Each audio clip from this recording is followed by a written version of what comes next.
imaginei que você ia estar aqui. Porque você me conhece um pouquinho. Um pouquinho. Fiquei pensando no que você me disse. No quê? Eu te disse um montão de coisas. Vem cá, senta aqui comigo. Olha. Bom, você sabe que eu e o seu pai, às vezes, somos um pouco... Chatos? Sei. Chatos? Chatos? Você disse? Não, quis dizer protetores. Protetores. Valeu pelo elogio mesmo assim. Por que diz isso? Por causa da Helena. Nós tentamos te proteger como podíamos. Tá, mas por que tá dizendo isso? Porque você cresceu, filha. Já tá grande.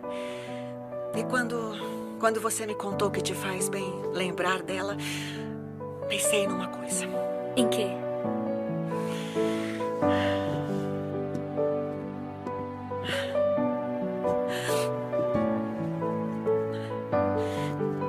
São as coisas dela que me entregaram depois do acidente. Pra mim é muito difícil olhar, mas quem sabe você pode gostar de ver. Valeu, mãe.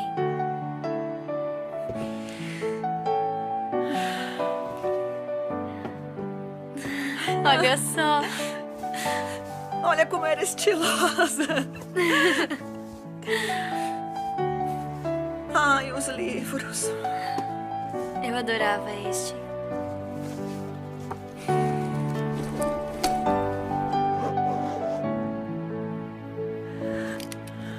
A câmera dela. Ela levava pra todo lado. Olha. Eu tenho que ver essa fita.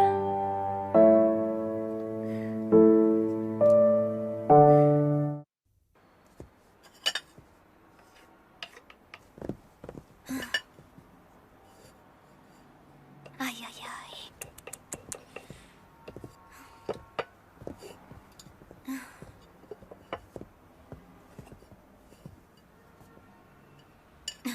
Por que ele não comenta? Não tá conectado? Eu não entendo.